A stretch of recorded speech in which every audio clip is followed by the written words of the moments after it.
All right, welcome to an exciting episode of Two Bar Connections of your host, Jesse, and James. What's going on, everybody? what is going on indeed. All right, so this week's episode, we're doing a episode so soon. Normally we do bi-weekly, but with the recent Xbox Dev Directs, there is some big news coming out of there. We also have some other big news alongside of that. We have some shakeups going on over at BioWare after Dragon Age Veilguard apparently flops, along with the recently released EA Football Club 2025 that was also released, apparently underperforming according to them. You also have a story with the Celeste Studio, the critically acclaimed indie platformer. Their most recent game, or their game that was currently in development, Earthblade, was recently cancelled after there had been internal fallout and delays that had been happening with the game. We also have some not unexpected Ubisoft cuts, as Ubisoft has been have the worst year possible for the AAA industry. And we also have a story concerning a shakeup over at Sony, with CEO being demoted down to CEO of games, but with the promotion of Hideaki Nishino, which this has been an interesting shakeup, as they were before co-CEO. They were now different. And with that will be the news that we have for today. Before we go into all that, how have you been? I've been doing all right, man. I made the move, as you can see. I am in a new spot, back in my old room. It's just closer to my job, so I decided to move all my stuff here with my parents. How's it feel to go through all that and back in your room? Honestly, it was inevitable. I knew I had made a poor decision.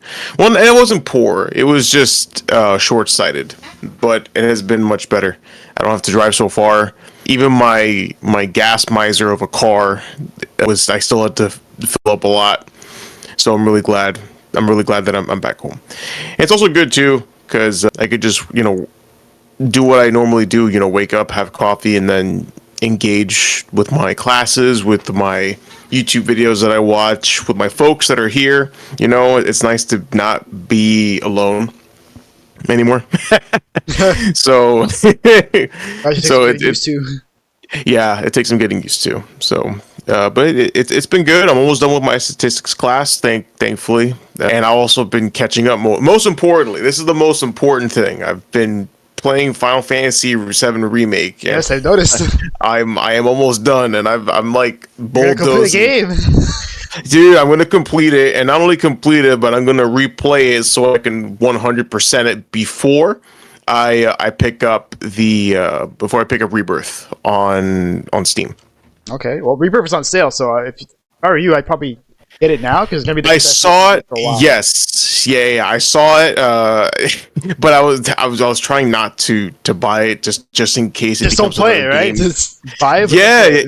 Yeah, but I don't have a problem with that. I clearly don't have a problem with that. Okay, but I'm trying not to do that. However, I think this is a special exception, because I actually do plan on playing it, because I'm assuming that the Final Fantasy remake will end on a cliffhanger of some kind. Yeah, I figured. But yes. So you know what? I'll probably just purchase it while we're recording. I'm kidding. I'm kidding. I won't do that. And that's pretty much it, man. How about you? How's everything been with you? So I have also been playing a game as well. My own game. I've been playing Rivals, but the game that spoiler got shadow dropped from the Xbox Developer Direct, and that would be Ninja Gaiden 2 Black, which is, according to Koei Tecmo, the definitive version of Ninja Gaiden 2. Came out in 2008. It's really, really fun, but they say it's the definitive version, but it's kind of complicated, right? Because with Ninja Gaiden 2, or really Ninja Gaiden games overall, and how Koei Tecmo likes to produce their games, it's very interesting. So Ninja Gaiden was originally an Xbox game, and then there was a version of it called Black, right, which is pretty much like a very highly expanded version of the game. That's considered to be the best version of Ninja Gaiden 1, and it's considered to be like one of the greatest, action games of all time, and that's considered to be the definitive edition. And then they released a PS3 version called Ninja Gaiden Sigma, which was a updated version of Ninja Gaiden with some stuff taken out, some content put in. They added Rachel, who's like a prominent character in the DOA and Ninja Gaiden games, and that version is considered to be like inferior to Black, but still pretty good. And then Ninja Gaiden 2 comes out. That's a 360 exclusive game. And the thing with that is that they also decided to do a Sigma version of that for the PS3. But the kicker is that the Sigma version is very heavily altered compared to 2 because the whole selling point of 2 was, number one, it was super gory, as you can see in the gameplay, because they added a dismemberment system that was very prominent in it. And they also increased the enemy count by a lot in Ninja Gaiden 2. Like, there is at least like triple the amount of enemies you'd fight. Normally in Ninja Gaiden 1, you fight like maybe like 4 or 5 guys at a time. This game, you're fighting like 8, 9, 10 guys at a time.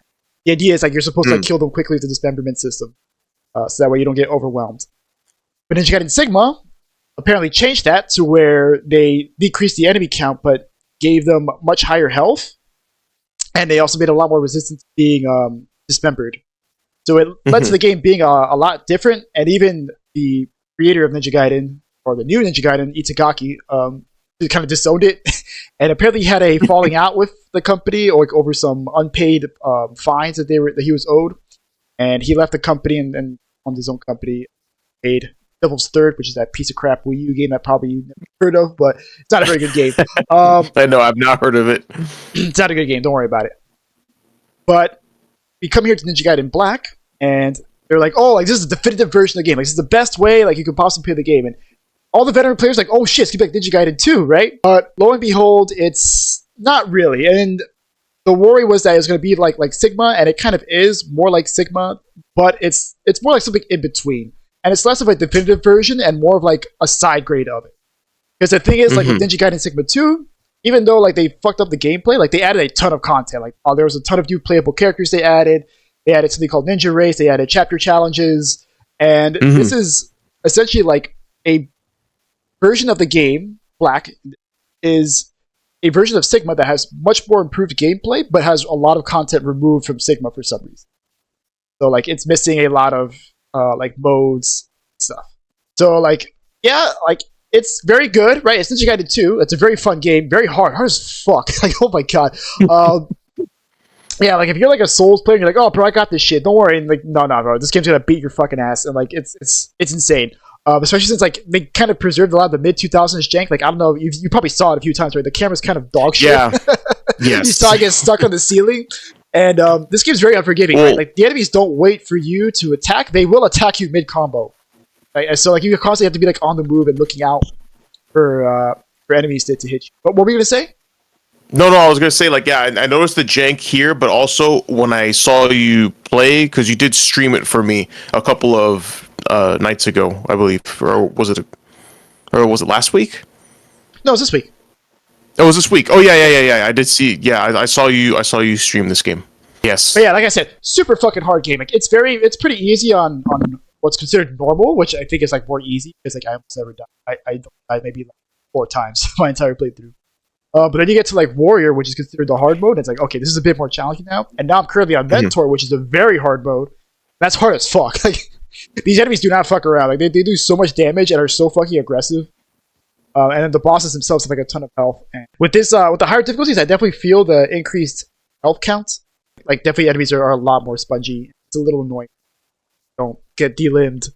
But then I go back and like watch gameplay of like Ninja Gaiden 2 vanilla, and it's like, oh yeah, these guys are getting like dismembered left and right, but like there's like way more enemies to compensate. So yeah, like I said, it's more of a side grade, but still, it's a very fun game.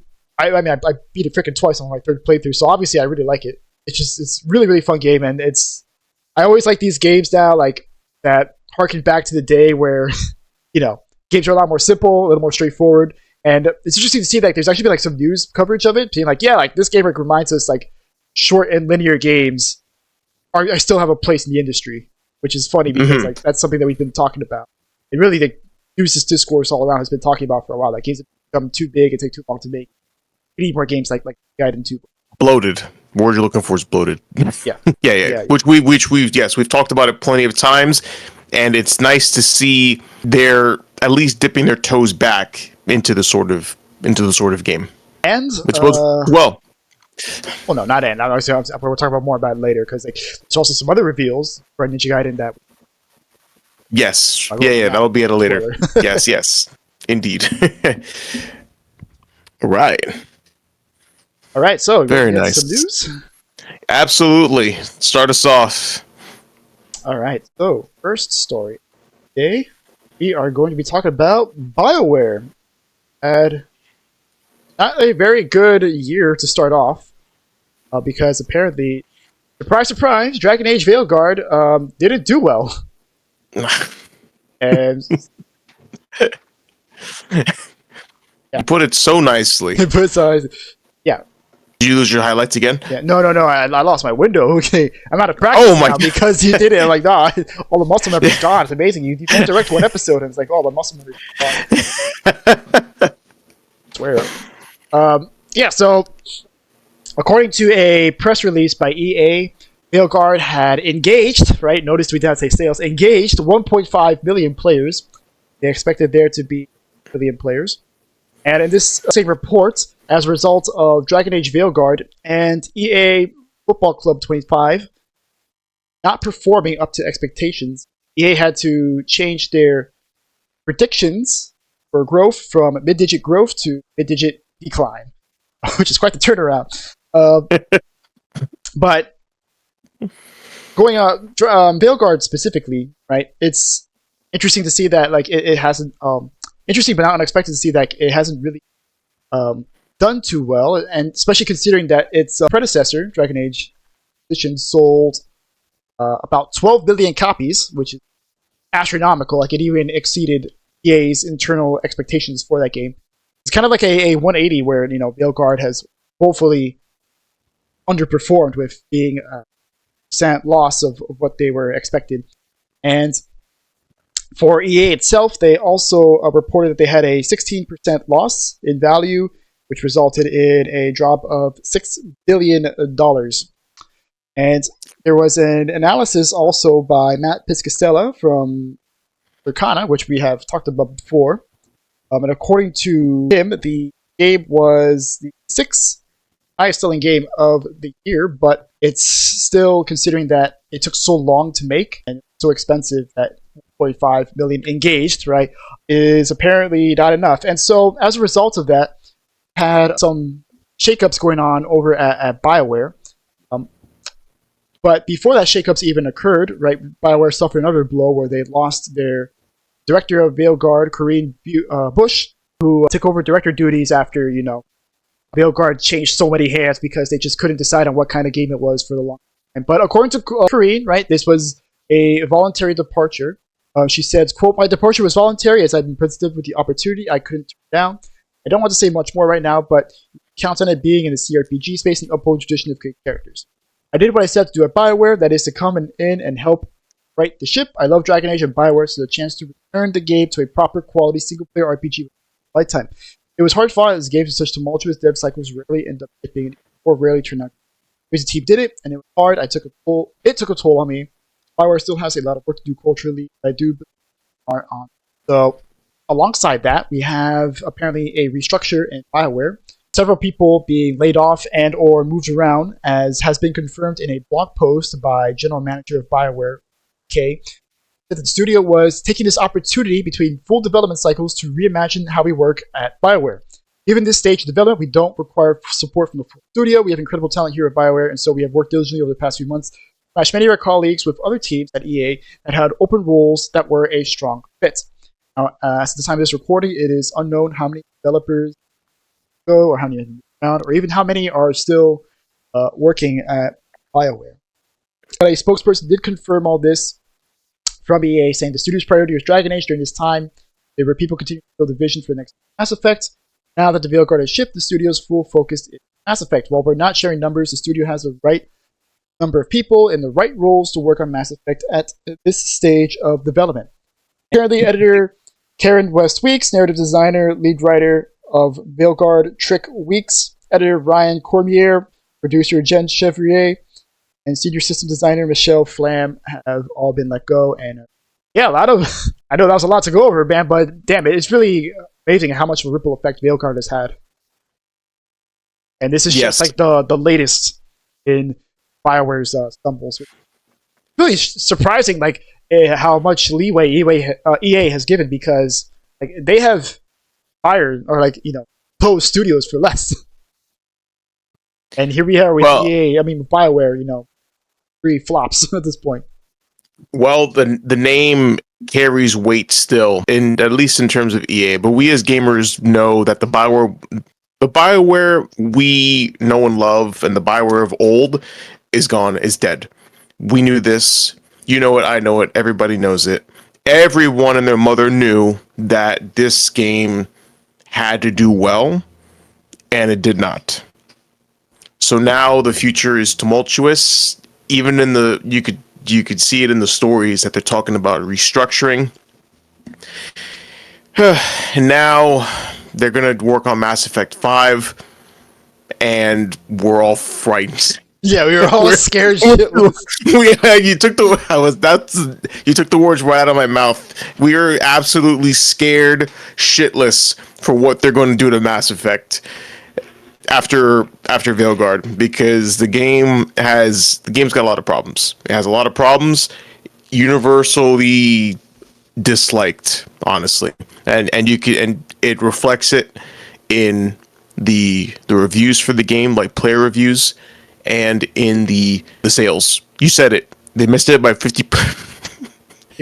And this is not 50%. And notice how they use the vague term engaged, right? Because Yes, there is EA subscription, right, that lets you play the game for not even 4 sales, hours, like 4 or 5 hours. So like not even sales, just people who played it.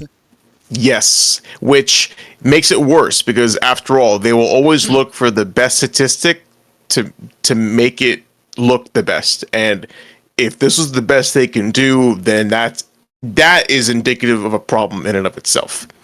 And it's funny because you talked about how there's people being laid off at BioWare while they put full focus on Mass Effect, and yet there is an article by IGN by Rebecca Valentine where it says, oh yeah, Mass Effect doesn't require support from the full studio.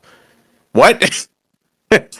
So you want to put full focus on Mass Effect, but it doesn't need the full support of the studio. I'm sorry, but after the flop that was BioWare, don't you want Mass Effect to right the ship? Well, or there is an important caveat to point out in this case, in that Mass Effect 5 is apparently still in pre-production. It hasn't even left pre-production. It's still like the ideas phase of the game. Oh, so it does. Okay. Even though this game was announced like 5 years ago. Yes, with an obscure trailer. And they're still just with ideas, right? So I don't know what's going on at BioWare. It seems like now that they're trying to go from a multi-project studio to a studio that makes like one game at a time. And it may be like, if this is what it takes for them to actually like get their shit together, because they've had 3 games that frankly suck ass. And Dragon Age Inquisition is kind of debatable at this point. Like, I remember really liking the game, but I went back and played it and I was like, oh, okay. And I know the sentiment around it has kind of soured over the years. But it didn't age well. It didn't age well. But at the time, it was a very well received game. Like, everyone really liked it. Everyone liked everything about it. Every night, people liked the characters. People liked the open world structure of it. But now people are like, we're kind of tired of open world games at this point because they're kind of played out. We've been getting nothing but open world games for the AAA space for like 10 years. Yes. Now, so like you go back and that's kind of soured retroactively of Inquisition. But I mean, like I said, if this is what it takes for them finally get their shit together, because even though old BioWare is gone, that doesn't mean like new BioWare can't possibly be good. Again, hopefully, because it's always a hopeful thing, right? I never want a studio to be bad, because then I get bad games. We get bad games. Of course, you shouldn't want a studio to be bad. 100% agree with that sentiment. However, if a studio is bad and they make bad games, then they should suffer the consequences of making bad games. That's just the way it goes. Yes. And again, you said it yourself. There have been studios that have been shut down for less. Hell, there's studios that we love that have made award-winning games and got shut down. So, the gaming like space is just topsy-turvy right now. So, just make good games and everything else will follow. Even if you do get canceled or had a studio closed because of a good game. Just make a good game. The rest will follow. So it happened to Hi-Fi Rush, and it can happen to you. It can happen to you too. But BioWare, they needed to hit it out of the park with Veilguard, and after the success of Larian and Baldur's Gate 3, there was just no.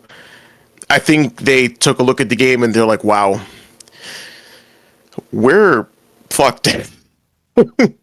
we don't know what to do with this game after Baldur's Gate 3, early access game literally shows up out of nowhere and becomes us, or what we used to be. Of course, I'm speaking as if I was BioWare, but it's a shame. It's a damn shame, because Dragon Age, it was really, really good. Actually, I picked it up at your recommendation, Dragon Age Origins, because it was on sale, and I really liked it. Yeah, it's a great game. And then, I played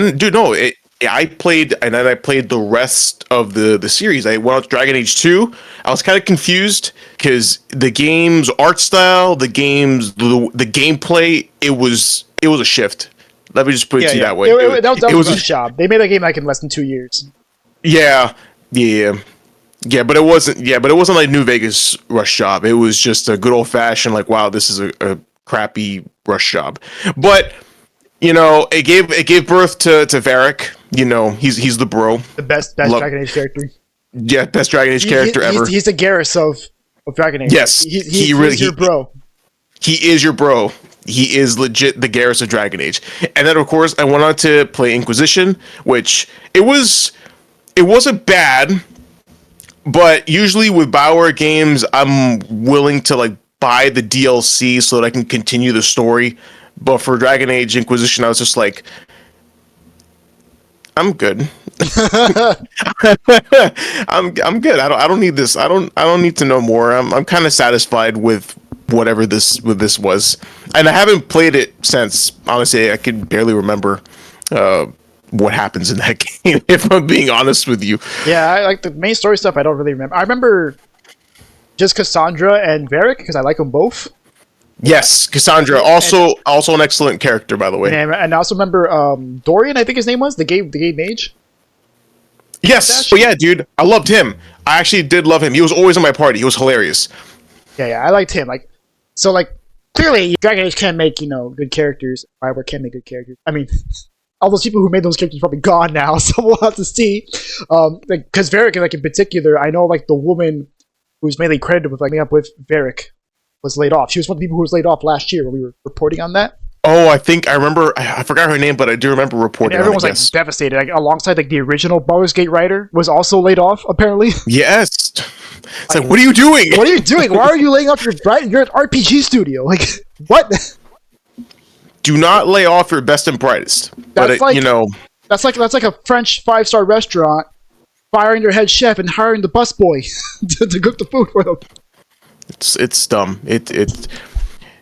So again, BioWare is making interesting decisions that will lead to what I would call predictable outcomes. I have very little to no hope for Mass Effect 5, and if I were them, I would honestly just scrap the project and leave Mass Effect alone. Yeah, because that's the thing. I didn't even want a Mass Effect 5. Yeah. I think the story's done. I'm like, this is done, dude. We don't have to do this anymore. And they tried to start a new story in a whole different galaxy, and that didn't work out too well, honestly. So I played Andromeda, and I remember that's when I first started watching Rick and Morty, and I was actually here in this room. I would stream Rick and Morty on my TV that I have to my left, and I remember watching Rick and Morty more than playing the actual game. I played the game on autopilot while watching Rick and Morty. That's not good. You have to keep me engaged in your game. But it was a lot of busy work, and it was a lot of the tedium of Mass Effect Inquisition. Oh yeah, and of course there's this. Yes. They said that they fixed it, but I played that game. I actually played through it twice because I wanted to 100% it. because at the time I was like, maybe they'll fix all this in like the sequel because they left it open for a sequel. I was so silly back then. What was I thinking? But yeah, I don't know if they ever fixed all of the animation problems. And I remember this was BioWare when they I wouldn't want to say they fumbled Mass Effect Andromeda because it was less than mediocre. But what they really fumbled was Anthem, which they released soon after Andromeda. And that was just people were mind blown as to what they were thinking when they made this. They released a subpar Mass Effect game that really gets the less than mediocre rating just because of the name. And then they released Anthem, their brand new IP that was supposed to be the future of live service. And it's a common theme. Every studio that thinks, oh, this is the future of blah, blah, blah. And it ends up being a failure. So you know it's going to be a failure. But Anthem was a certified dumpster fire. It was a dumpster fire game. Still going somehow. Like there's still there's no updates or anything, but the servers are still online. You can still play it online. Shockingly. I guess the amount of players the amount of people that are playing, they meet the minimum requirement for the servers to remain operational. I guess. But I don't have anything more to add in terms of the BioWare stories, unless you do. No, just we look at Mass Effect. Please don't fuck up again. But no, charm. but rest knowing we fully expect you guys to fumble this as well. Yeah, and that's putting it nicely. We expect you to fumble it. All right. So speaking of shakeups, there's a certain shakeup over across the pond with our buddies over in France. And oui, ho ho. Tell us about it. Well, Ubisoft, friend of the show, friend of the podcast. We love having them here. One of our favorite punching bags. So Ubisoft closes a studio, eliminating 185 jobs in the latest round of cuts as they, quote, are trying to, quote, prioritize projects and reduce costs. So, So Ubisoft has confirmed that they are closing Ubisoft Leamington, a support studio that contributed to the titles of Star Wars Outlaws and Far Cry 5. Spokesperson for Ubisoft told GameSpot that they're closing Ubisoft Leamington as part of the company's ongoing mission to prioritize projects and reduce costs, and is undergoing targeted restructurings of Ubisoft Dusseldorf, Ubisoft Stockholm, and Ubisoft Reflections. Reflections? Is that the name of the city? Good, no, because Dusseldorf and Stockholm are cities. Is Reflection a city as well? Pull that. Jamie, pull it up. And, I know I was just asking. I was asking a question. I know. So it's not Reflections. No, I think that's just the name of the studio. Okay. So I mean, honestly, it sounds like a quality assurance division, just by the name alone. But in any case, so it's funny that they closed Ubisoft Leamington because they contributed to, well, would you consider Outlaws a failure? A little bit. A little bit. I'm pretty sure it underperformed, so I guess so. Yeah. So they also, yeah. But I mean, no, it really did underperform. Like nobody wanted this game, and so they worked on that, and also on Far Cry 5, and so apparently it wasn't totally unexpected, as Ubisoft did send a memo in early January that they were continuing to look for ways to drive significant cost reductions, which we all know means that the biggest cost in a company is apparently paying your employees. So they want to cancel that as soon as possible. They did add that it would take a highly selective approach to investments and expect to see a reduction of 200 million euros as part of the plan. And reports suggest that Ubisoft, as this all comes as, Ubisoft is working with Tencent on some kind of business arrangement to solidify its future. Ubisoft CEO Yves Guillemot, I'm sorry if I mispronounced that, he says he sees several potential paths for the company and its franchises going forward to maximize shareholder value.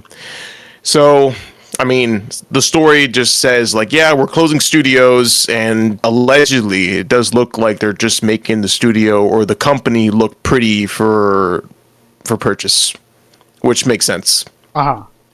Yes. Yeah, so big well again, more layoffs over at Ubisoft. Ubisoft continuing to have terrible year, right? They had a terrible 2024 and they're having a terrible start to 2025.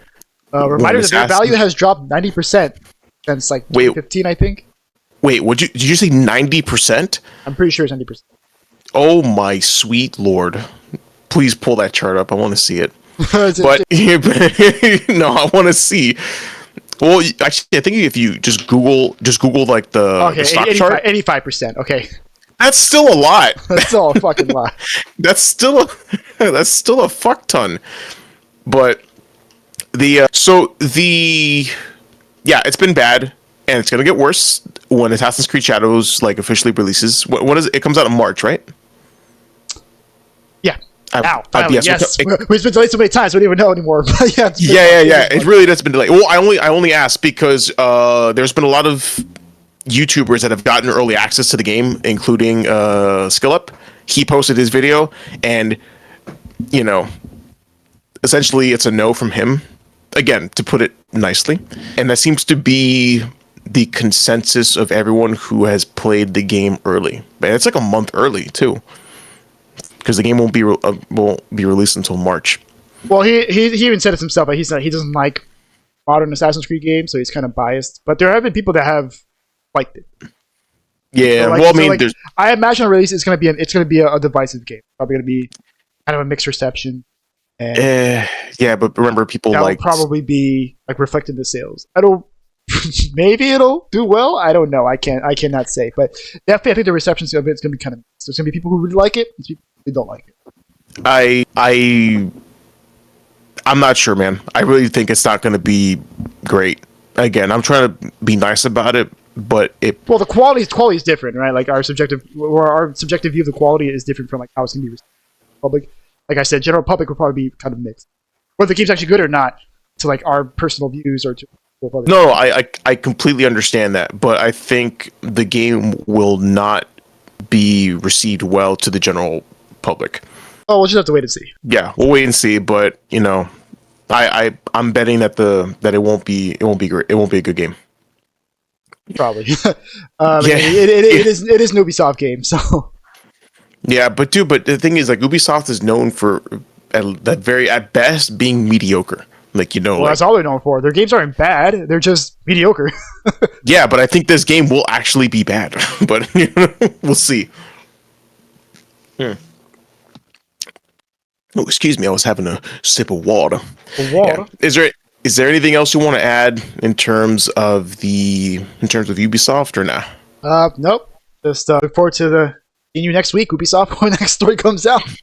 Yep. See you next week. What is it? It's like 6 or 7 episodes in a row now. We talked about Ubisoft. Yep. We'll probably make it 8 next time. We'll see. They'll do something to mess up. I promise. They'll do something to mess up, and hopefully we can take time away from Monster Hunter Wilds to shit on you.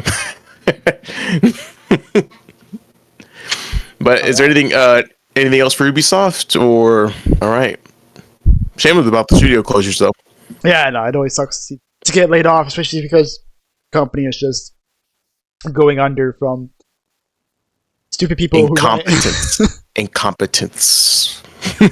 Yeah, there's a reason why investors want the Guillemot family out. The whole family, not I just use the whole family because the family business. The whole family out.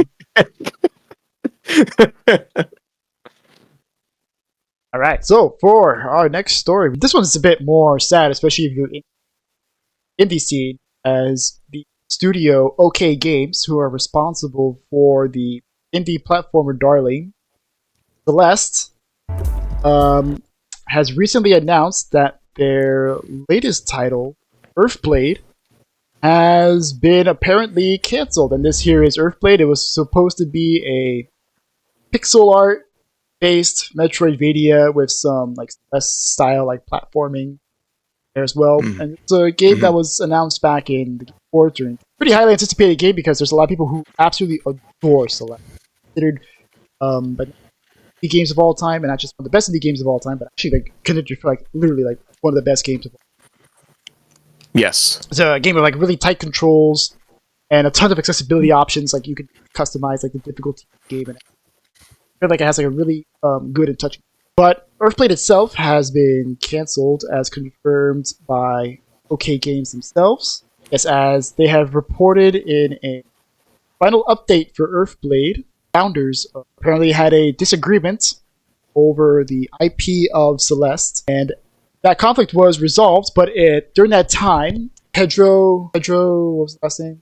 Pedro. They just say Pedro, right? Pedro is a co-founder, OK Games, and he also worked as an art director for Earthblade and the pixel UI artist for Celeste and Towerfall. Apparently, he parted ways with this other way, but apparently that conflict gave the other founders, Noel and Maddie, I remember that. So Noel and Maddie decided they received some clarity over the development of Blade, as they themselves marked how the game was a lot longer than they would have liked, and after kind of examining like how the game was going, how the pressure of the game surrounding it after Celeste's success made the game feel exhausting to play.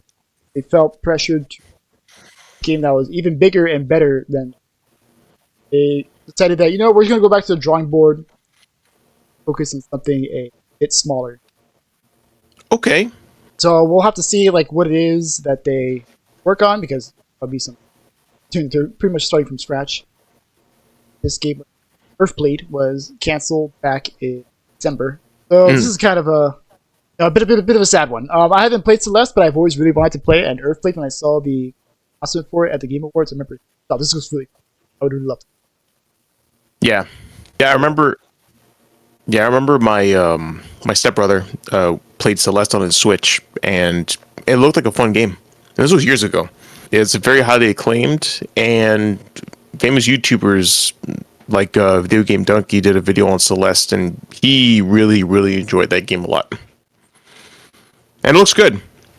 2D side scroller, and the movement was excellent. You kind of like have to jump off walls and plan your movement out. It's like Super Meat Boy. Splatter into meat every time you collide into something. Yeah. That was a brief story. I just wanted to go over that real quick because I always like to try and highlight and talk about indie games if possible. Absolutely, as you should, because these indie games will end up, taking the world by storm one day, because a lot of these companies that focus on just trying to make a good game, and with AAA industry crashing, it's these games that will rise from the ashes. So it's always good. Oh boy, yes. Triple A. More corporate shakeups. More corporate shakeups. Over at Sony. Yes, Sony, another friend of the podcast. Which, well, they've been behaving, but recently this week. Well, first let's start off with something quick, and so Sony has made a decision regarding the PSN accounts. We'll do that super quick. So Sony actually has dropped the PSN account requirement for PC versions of PlayStation games. However, the PlayStation maker still has it as an option to link your Steam account with PlayStation should you choose to do so.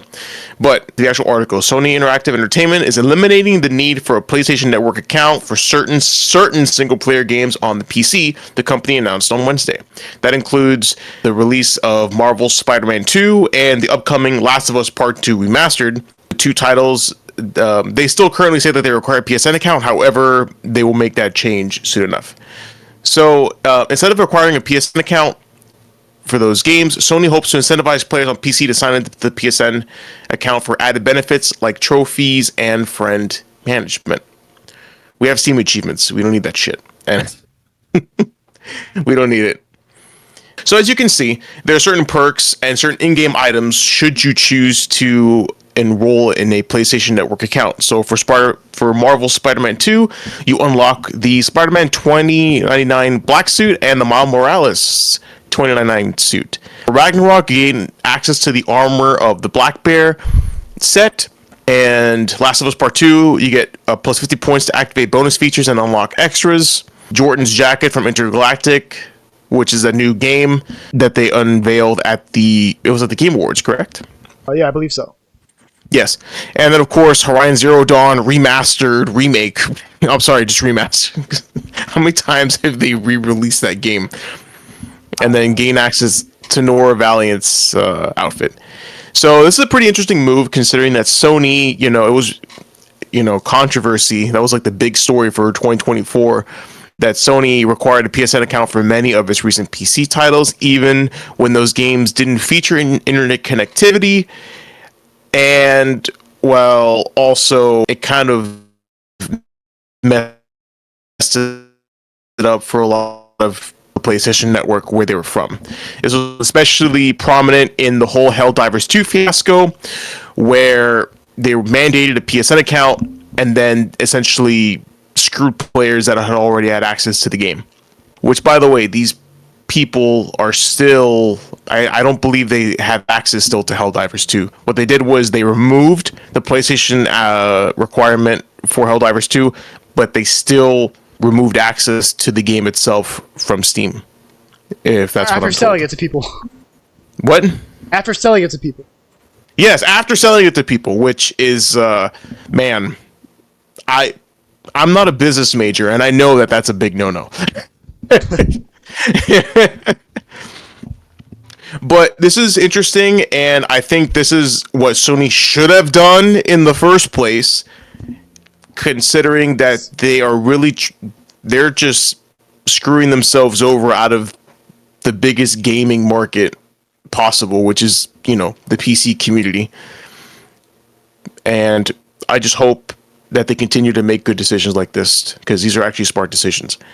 But the last thing they need to do is give people their access back to the, in those countries that don't have access to the PlayStation Network. But now that it's optional and it's not required, will the game be available for them on Steam again, Jesse? Or is that just speculation? You don't know? Okay. That's speculation. Hopefully, that would be the best thing for them to do. Well, it also would make sense, but, these are gaming corpos. They do stuff that don't make sense. They don't. It didn't make sense to require this in the first place.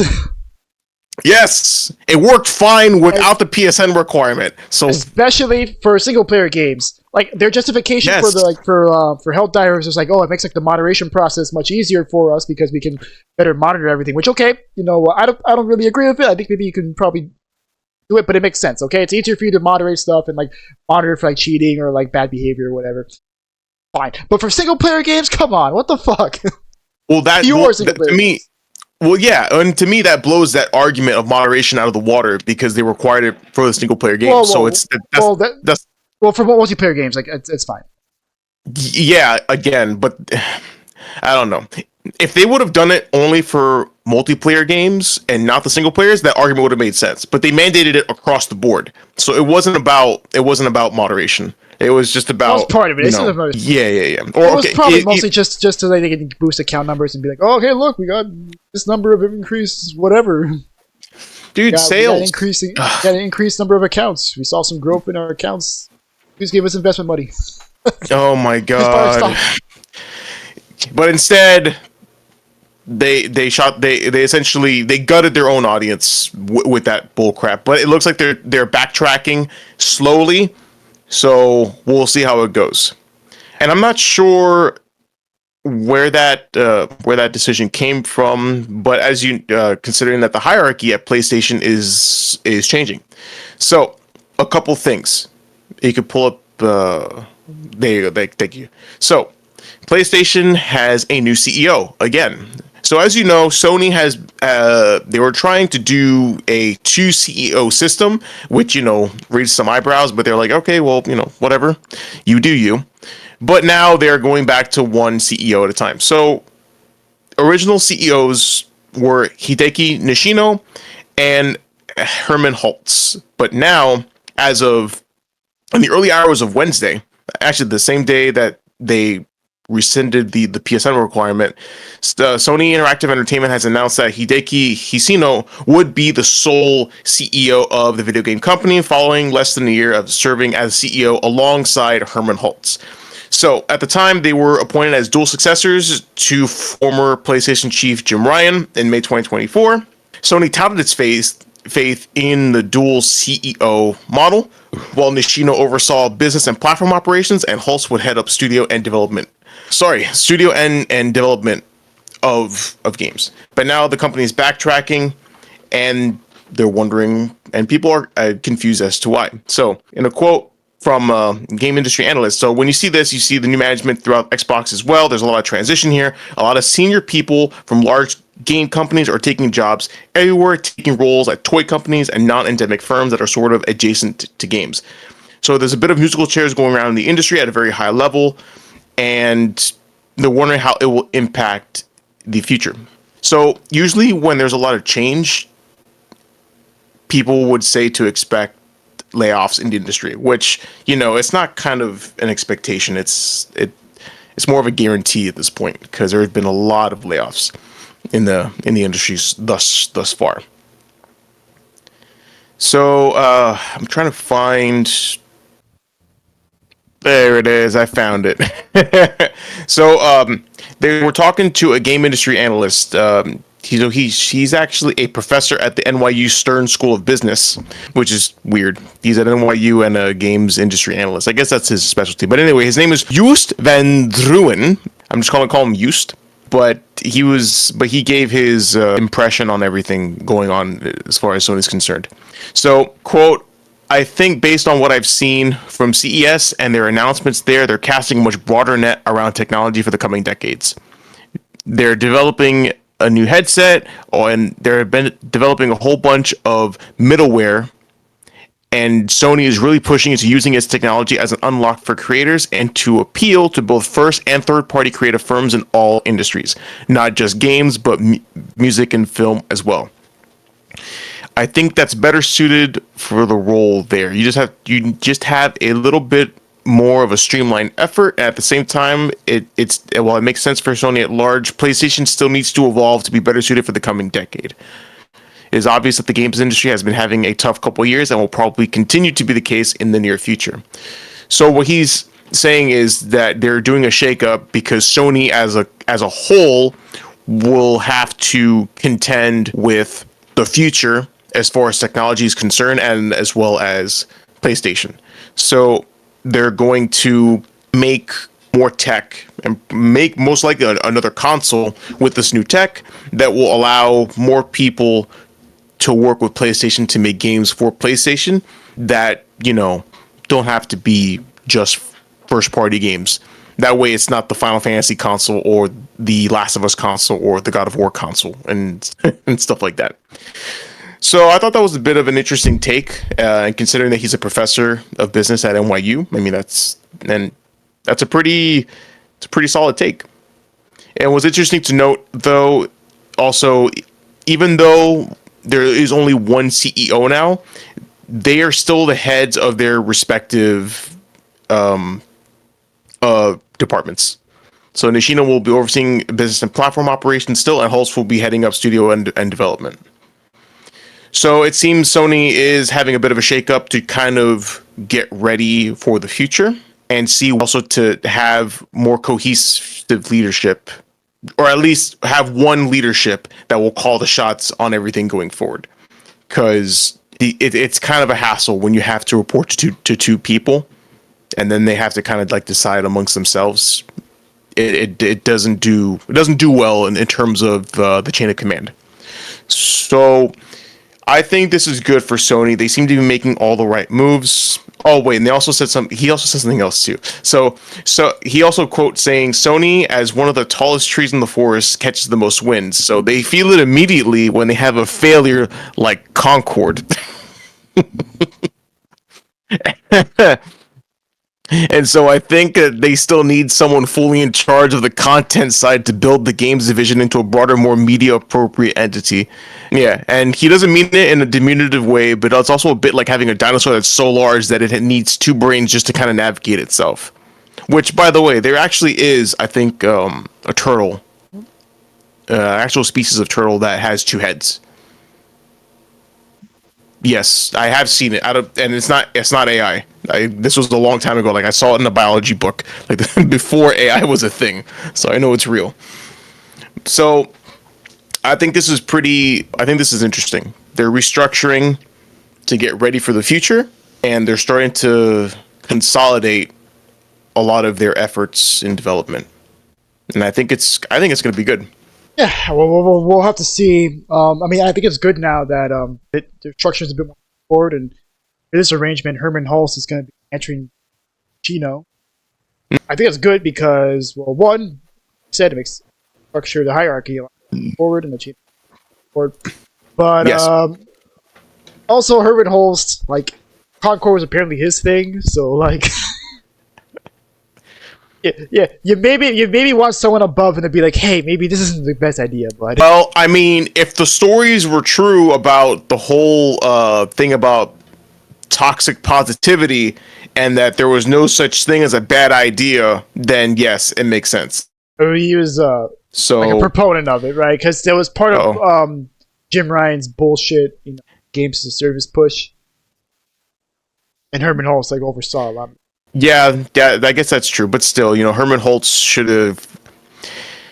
Well, I didn't know that. Now this CEO move makes 10 times more sense. But like at first I was like, okay, yeah, I guess. But now I'm just like, oh, yeah, no, yeah. Honestly, keep that guy away from games. Keep him away from games and development. Not good. He's not good. But do you have anything else to add as far as Sony is concerned? No, not really. I think pretty straightforward story. It's just a little puzzling that they've doubled back so quickly on this. Their double CEO structure, not even a year. Yeah, less than a year. Well, I think after the failures of Concord, thank God they decided, you know what, let's not mess around. Let's get our shit straight because this failure will, if we're not careful, will become a domino and will become another BioWare where you just put out one failure after another after another. Yeah, that's why Hopefully, they cancel so many live service games. yes. Just one big bust. And you know what? Good on them. Good on them. They realized, good on them. They realized that this is just not it. And they're one of the few. So hopefully they can set an example for the rest of the industry that they should stop spending a bajillion dollars on games that nobody wants. So God of War live service game. Who the fuck wanted that? How? Like God of War live it was service probably game. all you. And they got Bluepoint of all people to do it. Of all studios, they got Bluepoint. Bluepoint could have been making a Bloodborne remake. And they fucking got them making God of War live service. Let's see if these changes will actually yield the correction that they hope, and we hope as well. Because, Sony does put out good games, and they have a huge catalog of... What? No, nothing.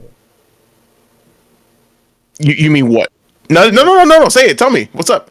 No. I mean, like, we're not going to know how this I'm just saying that out until the PS6 comes out. Because, let's just face it, the PS5's a bust. This shit's a fucking bust. Yes. This is a bust of a generation. Yeah. Like, if it wasn't for Final Fantasy, I would have never bought a PlayStation. I would have actually skipped a Sony console for the first time in my life. If it was not for Final Fantasy. Well, I mean, did you have any inkling that they would release Rebirth for the PC? No, I do that. Did it with remake. I had no doubt about that. But I wanted to play it early. I didn't want to wait a fucking year. Oh, okay. No, I was just saying because I was just asking why you just didn't wait. But no, it's exactly that. You did not want to wait. I love Final Fantasy that much. I love Final Fantasy 7 that much that I'm willing to drop $400 for a console for a paperweight to play it on. That's how much I love the trilogy. Fair enough. The remake games. Fair enough. Well, yes. Well, hopefully it. Hopefully it. I would like them to correct because clearly they're the only ones that are, serious about doing consoles other than Nintendo. But, the lack of competition might also be a detriment to them, but we'll see. But at the very least, it looks like they're at least keeping up appearance. Yeah, because they're still in the console business, so they got to try and do what they can to ensure that console is as healthy as possible. But you know who's barely in the console business, but And almost not healthy. Right? But hey, you know what? With this next story, man, I it's like a little bit, just a little bit more of a shine to Xbox as they revealed a developer direct in 2025 for a few games that they themselves are publishing and highlighting. And these are admittedly some pretty freaking cool looking games. I agree. So on January 23rd, Xbox had their developer direct for 25, their first one of the year, that they highlighted 4 games, one of which was something that they teased for a while. They said something along the lines of like how this direct was going to see the return of a legendary Japanese IP that has been dormant for a very long time. And yes. Lots of rumors and speculation on what it could be until it ultimately came to be Ninja Gaiden 4, which is newest entry in the Ninja Gaiden series. And apparently this one is actually being published by Xbox themselves. And interestingly, it is being made by not just Koei Tecmo Team Ninja, but it is also being made in conjunction with Platinum Games. And for those of you who don't know who Platinum Games is, they are the creators of Bayonetta, and they're essentially the leftovers of Clover Studios when Clover Studios was closed down by Capcom. They said, you know what, we're going to make Devil May Cry ourselves. We're blackjack and hookers, or tall, hot Liberian witches that get naked every time they attack. Since then, they've become known as kind of like the premier action studio. They kind of waned over the years due to Babylon's Fall. But still, it's cool to see them coming along and making a new game, much less to see the return of Ninja Gaiden. And the interesting thing about this game is that it's going to be kind of like the Devil May Cry 4 of the game, where the focus is going to be on the new protagonist, which his name is Yakumo, who's a part of the Raven clan, which is a rival clan to the Hayabusa clan, which is clan Ryu is from. And you will be playing as both of them, apparently, but the main focus will be on God, I forgot his name already. On this guy. Hey man, I don't know either, but it does look great. Yakumo. Yeah, it does look really cool. And as you can see, you can definitely see it's a Platinum game. This looks like Metal Gear Revengeance almost. You can definitely see that there. But obviously, it's just gonna be really cool boss fights, and of course, you're gonna play Ryu himself, and of course, they're doing his wall jumping. And the cool thing is that they're bringing back some mechanics from 2, because 3 kind of dished a lot of mechanics from 2 because of kind of a rush job, right? Like they're bringing back the dismemberment, right, which wasn't really a thing in number 3. They're bringing back obliteration techniques, which are pretty much like those executions you see. You can only do that when they're dismembered. So this was really exciting reveal to see, and it was interesting to see them just dive right into it. Like we thought that this was going to be the last thing they show. But no, they were like, no, we're just going to go in, bro. No, man. Dive right in. Right out of the gate. Right out of the gate, exactly. So, Ninja Gaiden 4 is slated to come out fall of this year, so I'm guessing like a October, November release, probably. Yeah. And not only did they announce Ninja Gaiden 4, but they also, well, we talked about this earlier, but they did shadow drop Ninja Gaiden 2, Black, which we already talked about earlier in this episode, which is a very welcome surprise. I forgot to mention, it is a, they call it like the definitive edition, a remaster, but it's more of a remake because they pretty much remade it in the UE5 engine. So it is a brand new engine, but it's pretty one-to-one. Like everything looks exactly this as how it looked in the original game. Obviously just UE5 textures and stuff. That's impressive. That's actually pretty good. Then after Ninja Gaiden, they revealed that there would be Doom: The Dark Ages. Oh yeah, this one, this is the one I am really fucking excited for. I love Ninja Gaiden, man, but there's just something about Doom, especially new Doom, right? That's so special. So see, actual, full on gameplay of Doom: The Dark Ages is great, right? So interesting thing about this Doom is that they were going over the gameplay of it overview. Mm-hmm. They were talking about it in Hugo Martin, the director of the game, describes Doom. I think there should be timestamps down below in the comments. Or not. Or not, Doom's not there. Okay, so we're just gonna talk about it. Fuck it. So Hugo Martin Sorry, described dude. pretty much Doom Eternal as you being a fighter jet, right? Because the game had a very heavy emphasis on mobility and not standing still, and you constantly moving around. Like you use your hook chain to like fly towards a demon, and you like jump cancel it, and then you fly up in the air, and then you do a dash, and then you're doing all this crazy mobility shit, and you're like just constantly changing weapons and stuff. But this time around, he described it as like you're more like a tank, right? Because this has a medieval setting, so they kind of wanted to sell like that medieval warfare fantasy, like where you kind of like stand your ground and then fight. There's a very heavy emphasis on melee because they added 3 new melee weapons. Like you have a flail, you have a electric gauntlet that you can use to punch stuff, and then you have the shield saw, right? That's just that cool ass saw in the first cutscene. I was sold immediately when I saw that. Yeah, right. So with the shield saw, right, you can parry, you can chuck it out, cut enemies up. Looks freaking awesome. And they also show like a platforming section, like where you can throw it, and then like you can dash towards it. But yeah, this game is much more emphasis on like, not necessarily moving around, but like going in and just beating the fuck out of everything.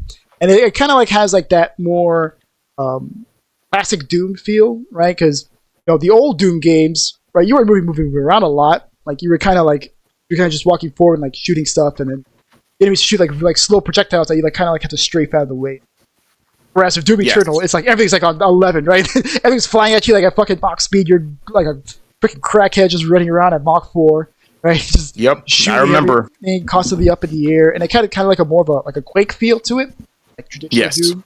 But for this one, they wanted to make it a bit more simple and have the gameplay loop more closer to classic Doom original and Doom.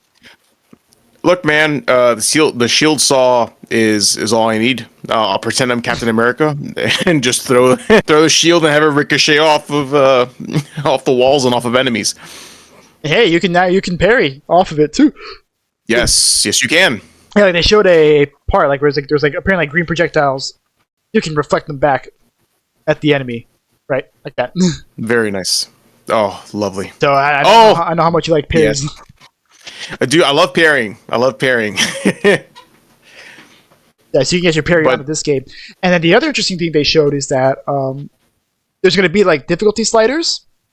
You can actually like adjust individual aspects of the game. Like you can adjust enemy projectile speed, enemy health, the overall movement of the game. So you can really tailor make the difficulty, which is really cool, right? Because I think like sometimes you play a game and you're like, man, this is bullshit. I wish I could like tune like this one thing, right? Like like it's just tune like this one thing here. Now, hey, you can. So I think that's really cool. I'm sure they're still gonna have like preset difficulties, like hurt me plenty and stuff. So like further. And but I like the player choice that's being given, because it's like the speedrunners that have like the any percent, like, oh, can you speedrun this game, on God mode where one speck of damage will obliterate you, or some they always have those weird categories and shit. So I think it's nice. I'm very excited for this game. Yeah, and then another game that I'm really excited for was Clair Obscur Expedition 30. Yes, is a RPG, the style of Japanese RPG games, being made by Sandfall Interactive, which is a studio consisting of former Ubisoft devs. And it's really cool to see them like break the shackles of Ubisoft and then finally like make something that they can really be proud of, and something that's like really cool, because we haven't really had like Western made Japanese RPG. Yeah. So it's really cool to see them like try and dip their toes in this genre. They're making something that's like more akin to like Final Fantasy rather than the Western RPGs. All these games, scrolls, from see it fine. There you go. There we go. Yeah, so like everything about it like is very JRPG. Right? You got the traditional turn-based combat, right? But you also have like a contributor. There's going to be an overworld, actually, like an actual overworld, like in old Final Fantasy games. You know, like how like you have like the map there, like you can actually like walk across the map. That's cool. Okay, so they're going to show that, and also this funny guy here. Apparently, like he's like an airship, so like they have their own airship, except it's like a weird balloon dude that like makes funny noises. He's like ooh, like, and then for the combat system itself, it has a very heavy emphasis on like quick time events that you use to like click more damage. Yeah, and then you have like skill trees. Like look at these skill trees. Holy crap! That's not bad. That's not bad at all. Well, as far as the combat goes, it reminds me a lot of the South Park RPGs, The Stick of Truth, where you would actually have to pretty much Paper Mario combat. Well, it was Paper Mario, but this seems like a step up. Which, by the way, Ubisoft worked on the South Park games as well. They worked on the last one, Fractured Butthole. I mean, Fractured Butthole, and then that really terrible one that came out last year, that snow one. Oh no, they worked on the Stick of Truth. They worked on both. No, Obsidian did too. Oh, you're right. Wait. Yes, Obsidian did Stick of Truth. Oh, then I was mistaken. Hang on 1 second. Yeah. Damn. All right. Well, anyway, but I really like the active element in these RPGs. Yeah, apparently you can also do like blocks and parries as well, like a block enemy. Very Paper Mario. Mario has literally those mechanics. But you know what? Paper Mario sold well for a reason, and people like that style of combat. And also have a pretty good cast of voice actors, right? They have there's Robert Pattinson looking fellow over here that's kind of obscured by the UI. He's being voiced by Ben Starr, who's a rising voice actor. He voiced Clive in Final Fantasy 16. People agree that like his performance was great and really popular guy, like all around. A lot of people, everyone like who interacts with him is like, yeah, this guy's really nice. Like he's a really great guy to be around. Really charming guy. And then cool. Also, I think her name is Jennifer English, the voice actress for Shadowheart. Yeah, yes, Jennifer English. She is also in the game. I thought I recognized her. I think she plays that the chick with the ponytail. Yeah, but I can't find it. There she is. There you go. Yeah, I heard about her. Yes. And then I'm pretty sure I heard someone that sounded like Bazel. So they were wild. Oh no. So, bro, hey. Those voice actors are moving up as they should because they're excellent. They're excellent voice actors, so they should be getting work. So, I've been talking a lot. What are you thinking so far? No. I mean, you've been kind of taking the reins on this, but I'm in agreement with you on everything. If agreement is even a word, all these games they look pretty good. I mean, the only one that I kind of was like, whatever about was South of Midnight, and really I appreciate that game more for the art style, but it's and the world building. Well, but we're a little ahead of ourselves here, but we can talk about. I'm more. Yeah. No, I'm just saying, but I'm more interested in these other games like Clair Obscur. I know I wasn't really into it until I saw the direct and how involved it was, and the game itself looks really, really good, especially with the active RPG elements, the combat, as we've stated. That's always been more your thing. I never got into Ninja Gaiden. Right, so South of Midnight was the final game that they showed, and this one is something that they've been kind of teasing for a while. Is that we've been kind of hoping to see like what kind of game is it, right? Because they first showed that really cool initial trailer that like just sold the vibes of the game, and we're like, oh man, this art style is like really cool. It looks like Spider-Verse. Yes. And then you see the actual gameplay and cutscenes and stuff, and they're like, yeah, like this game is inspired by stop motion movie stuff. It's also inspired by like Southern mythology and folk tales, right? Yep. It takes place in Louisiana, I believe. So obviously it's going to be a Southern flavored game. So you're going to expect like a lot of Cajun accents and swamps, right? Because they showed a lot of swamps in the game. But as for the actual gameplay loop itself, it seems like the game is kind of going for that action platformer style of game, which I'm all for, man. Because like during the PS2 days, like that was like the bread and butter of the PS2, like the action platformers that were always really fun to play. So like to see like a studio make a game that kind of harkens back to that, I'm all for. So yeah, I'm kind of like you. Like out of the 4 that they showed, like this is probably the one I'm least interested in. But that's not because the game looks uninteresting. It's just I'm just more interested in those other games now. Tickle my fancy a Yes, bit more. absolutely. Yeah, I realize my take was probably negative, but no, that's not the case. It's just I'm interested in the other games more. Yeah, because this game still looks pretty cool. Interestingly, this game and also Clear Obscure are going to be $40 only. These aren't going to be... Really? Yeah, there's going to be like $40, $50 each. So Interesting. They're not going to be full-priced games. And this game in particular is going to be like a 20-hour long game. So like to see a game like this visual quality at 20 hours long and only being $50 is really a surprise. And like Clear Obscure, obviously, like it looks really good. I mean, the animation's kind of janky there, but it still looks like a really good game. Not just like in terms of fidelity, but also artistic. That game's also going to be like $50. And I heard that game's like 50 hours. Wow. So the main thing about like this direct is just showing that, you know, good games can come from anywhere that's not like the traditional places. And I'm glad Xbox has like decided to take a spotlight to these games that might not have gotten it otherwise. Like Stuff of Midnight probably wouldn't have as much coverage, or not people would have known about it if, you know, Xbox wasn't exposing the world to it. I think they're also financing it too, right? So that's probably part of the reason why like it looks so fucking good. And it's great that like we can have space for these games that are like not premium $70 games, but like $50 games, $60 games, $40 games are like really freaking good, fully featured games of a good length and good amount of content, good amount of polish and gameplay, but not, you know, cost you an arm and a leg.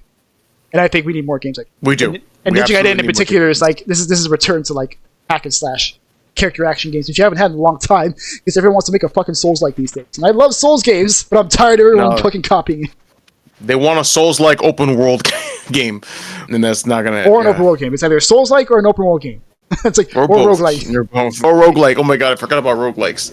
Which is like the bread and butter of like the indie scene. Like I swear to God, there's always a fucking Souls-like or a roguelike or both in an indie game.